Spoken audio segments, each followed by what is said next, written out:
As a child, majority of us grow with music around us, whether it comes from family playing music at home when you're growing up, or going to the grocery store and hearing the music being played on the speakers, or even in an elevator going up to the next floor.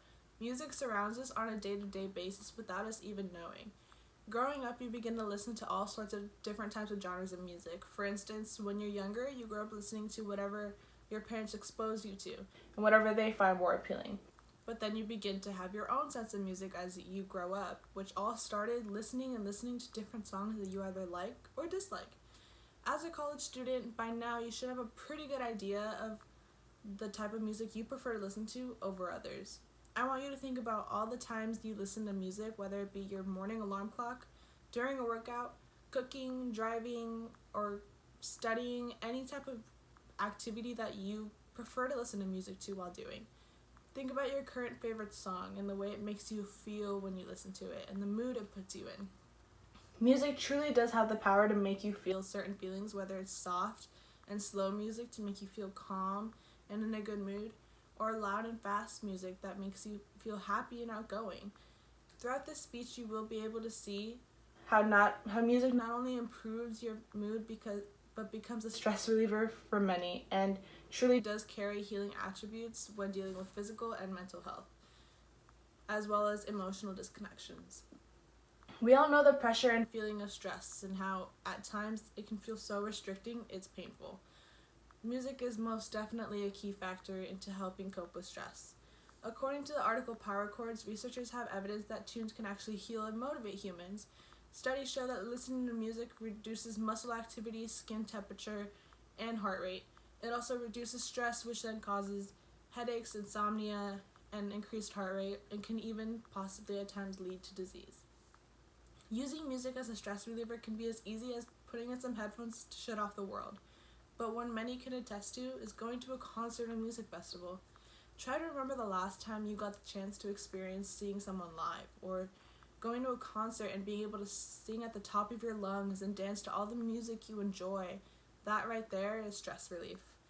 As we go on about our day and catch a snippet of a song we like or find catchy, we then release the hormone dopamine, which then lifts our mood and helps produce the stress-reducing hormone, cortisol. Music also helps for a healthy flow of creativity. So whenever you're listening to music, it sends a message to your brain letting it know that there are no threats or bad opportunities, reassuring that everything should be as it is. From listening to music, we will now turn to how making music has its own healing powers of its own. Music not only helps improve stress, but helps improve therapy and rehabilitation. As many people struggle with certain disabilities, for instance stroke victims, these people turn to music to help them improve their skills that they are lacking. According to an article based on music-supported therapy on motor, cognitive, and psychosocial functions of chronic stroke, the number of scientific reports on the benefits of music-making activities for motor recovery in subacute and chronic stroke has increased. Knowing that prescriptions and medicine is not the only way to help improve motor skills leads me to believe that music does stand up to those same standards that our modern day medicine does when dealing with rehabilitation and therapy. Playing an instrument to improve these motor skills after a stroke is not the only source that you need to help speed up the rehab process after one has a stroke. Many stroke victims who are on the process of therapy have damaged one side of their brain and lose the ability to speak. However, they may be able to sing because the opposite side of the brain is still unharmed. Melodic intonation is the exact therapy that mental health professionals use and recommend to their patients to help improve their speech functions. Having access to music and being able to have the opportunity to make music, whether it be with an instrument or your voice for rehabilitation, really shows how strong this therapy is rather than using medicine or prescriptions. Now that we have gone through the physical attributions that music improves, it's time to move on to the mental attributions. While many of us have our own inner battles, and most of us, without even knowing, struggle with our mental and psychological health on a daily basis, music has also been proven to help give us that extra boost that we need on the days we need it the most.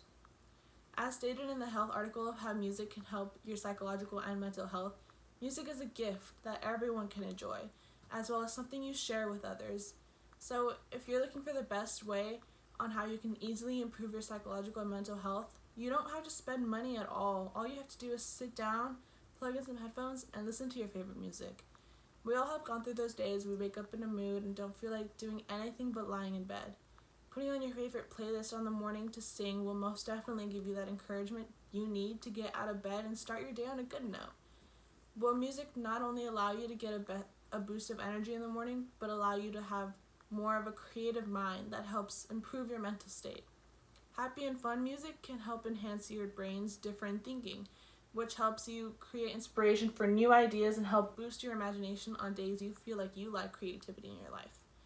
As music is capable of improving pain and physical aspect through playing an instrument, music can also help manage the pain of a chronic disease. Being able to listen to music will also redirect your focus from your current pain and give you the opportunity to relax and ease your mind. Based on a survey most of you took in class, majority of you listen to music every single day. This just shows that you're improving your mental health without you even knowing it. On the days you feel on the top of the world, you play your favorite songs you can sing and dance to. On those days you feel under the world, which we all know we all have those days, you play your favorite songs to just sit there and think. Without our own knowledge, music plays such an incredible role in our daily routine to help wind us down and relax. So now that you're done listening to me speak about music, go ahead, plug in some headphones, play your favorite song, so that way you can feel how content you are with the stillness around you and your favorite tunes. Thank you.